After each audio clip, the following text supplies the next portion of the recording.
Welcome to ThaiPBS English News Service. I'm Rungtip Chonapha, live following the explosion that shook Sukhumvit Soy 71 yesterday. Bomb specialists and police officers were searching the scene again today in search of more evidence. Meanwhile, the Israeli envoy to Bangkok said that the devices that exploded were not unfamiliar. Here's more. Further searches of the area on Soy 71 have led to the discovery and defusing of 2 additional sets of C4 explosives in the house where the Iranians were staying. Each device weighed 3 to 4 pounds and was concealed inside radios. On Wednesday, the Israeli ambassador in Bangkok said the bombs discovered in the house were similar to the devices used against Israeli embassy targets in India and Georgia. The Thai National Security Council chief said authorities had not yet determined if there was any link between the explosions in Bangkok and the events in New Delhi and Tbilisi. The Iranian Foreign Ministry condemned any kind of such attacks and said, quote, the country itself is the biggest victim of terrorism. The wounded Iranian remains in police custody at a Bangkok hospital, and immigration police detained a second Iranian as he tried to board a flight for Malaysia. Both suspects are now facing 4 charges, including possession of explosives, attempted murder, the attempted murder of a policeman, and causing explosions that damaged property, officials said. Security forces are still looking for a 3rd Iranian suspect. And following the bombing incident in Bangkok Sukhumvit area, Israel Defense Minister Ehud Barak had cancelled his planned 8-hour stopover in Thailand today to have defense talks with Thai Defense Minister Sukhumvit. Meanwhile, Thailand's Ministry of Foreign Affairs has contacted authorities in Iran, asking them to investigate the passports of bomb suspects. Surapong Towichak Chaikun, Minister of Foreign Affairs, announced today that Thailand has already contacted authorities in Iran to ask them to investigate passports of the bomb suspects. Earlier this afternoon, the ministry invited ambassadors from 45 countries for an explanation of the Sukhumvit explosions. After the bombing, police nabbed 2 Iranian suspects accused of involving in the blast. Israel Defense Minister Ehud Barak had cancelled his planned 8-hour stopover in Thailand today to have defense talks with Thai Defense Minister Sukhumvit. A senior Thai Defense Minister said the cancellation of the Israel Defense Minister's planned meeting was directly related to the blast incident, adding that members of Hezbollah were reportedly in Bangkok to attack Israel diplomats. Meanwhile, the Israeli ambassador in Thailand said that the embassy of Israel may well have been the intended target of the bombing attempt because the bombs found are similar to those used in India and Georgia. It is also a possibility that this could be the same group. Tourism Council of Thailand has asked the government to further investigate whether this is a case of terrorism and to come up with methods of prevention.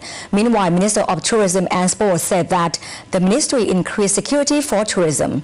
Chumpon Silapa Acha, Minister for Tourism and Sports, said that the ministry will cooperate with other relevant authorities to increase security for tourism, even though there have been warnings from many countries.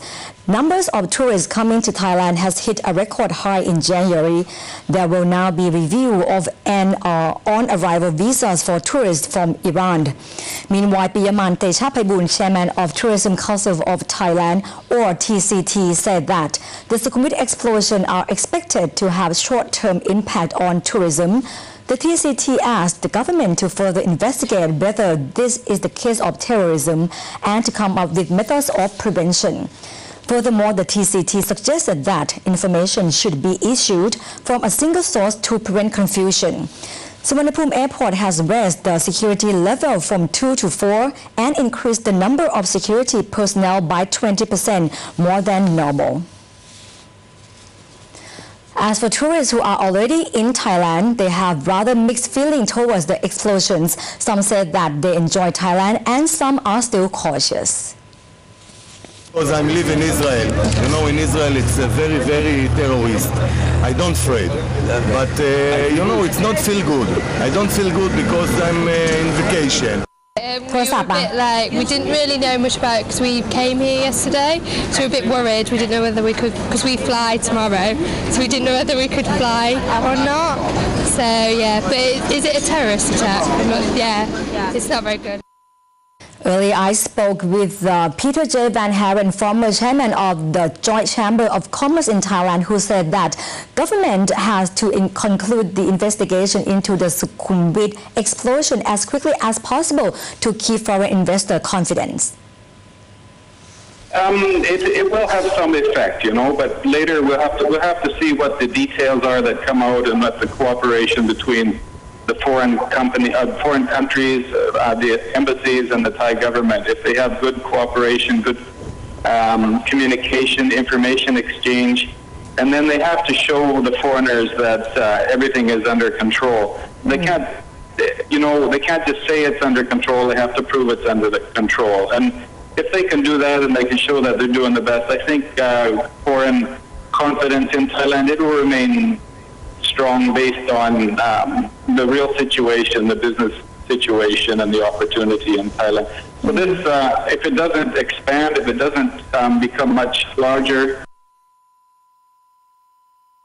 Authorities said that airports in Chiang Rai, Chiang Mai, Ubon Ratchathani, Udon Thani provinces have also increased security level as well as city centers, government offices and transportation centers.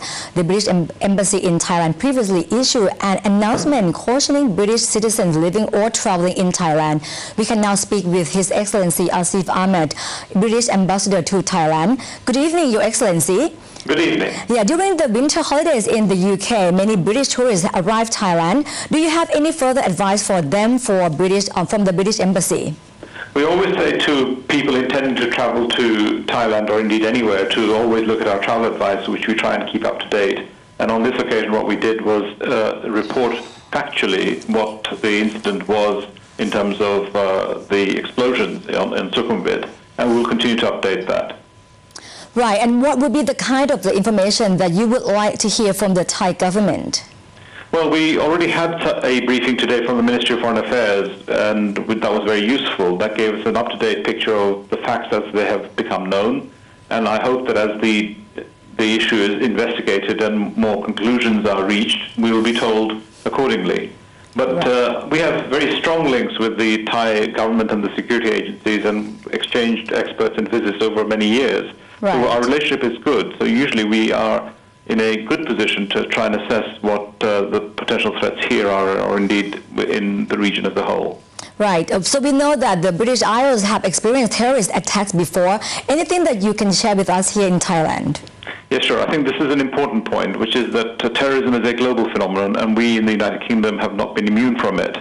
And the way we've dealt with it is to use our security agencies, our preparation, and adequate measures to pursue those who we believe have intentions to cause Britain harm. What is also important is that information to the public is provided on a timely and credible basis so that people can make up their own minds about the threats they face. But what is really vital is that we continue to keep an open channel of communication both with the security agencies and the public. Okay, all right, so thank you very much for today. This is His Excellency Asif Ahmed, British Ambassador to Thailand.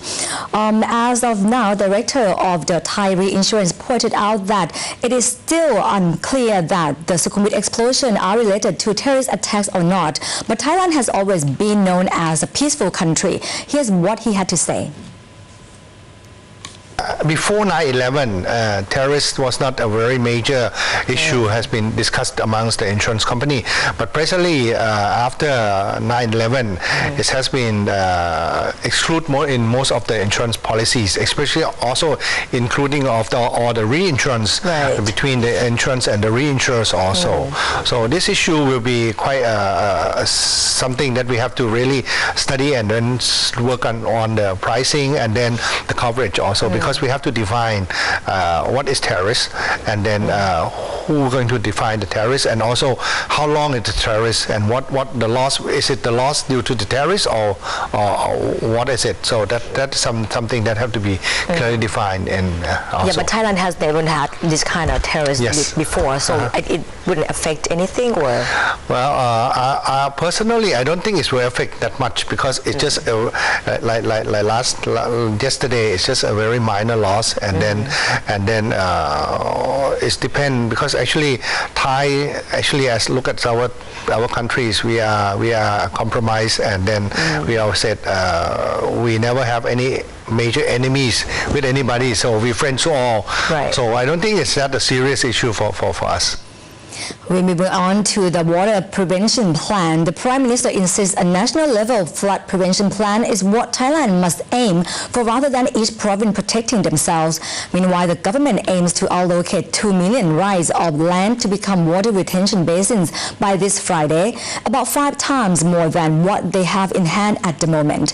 Science Minister Prapasop Surasawadi, speaking on behalf of the Water Resources Management Committee, said that the Central Plains for Thailand will not be inundated this year.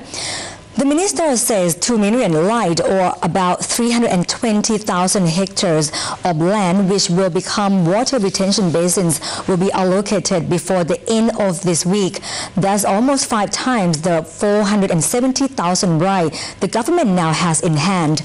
The water retention basins are areas designated to be flooded in order to prevent other areas nearby from being inundated.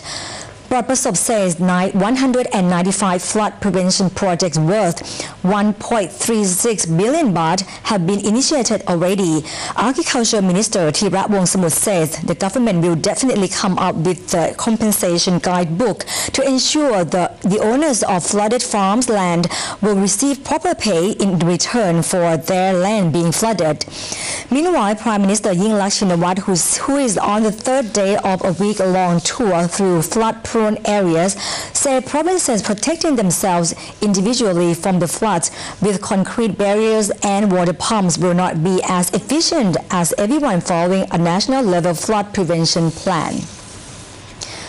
The Constitution Court will next week call a hearing on the controversial emergency decrees, considering whether or not they are against the law. Today, the government told the court that the massive budget decrees are essential if Thailand wants to prevail over this year's flood. Yet the opposition insists that the government already has enough budget in hand to solve the flood without the need to borrow any money. Opposition party and former Finance Minister Konjatik Kawanit and Senator Kamnun Sithisaman were telling the Constitution Court that there is no need for the government to initiate the emergency decrees, which the government claim are essential if this country wishes to keep foreign confidence.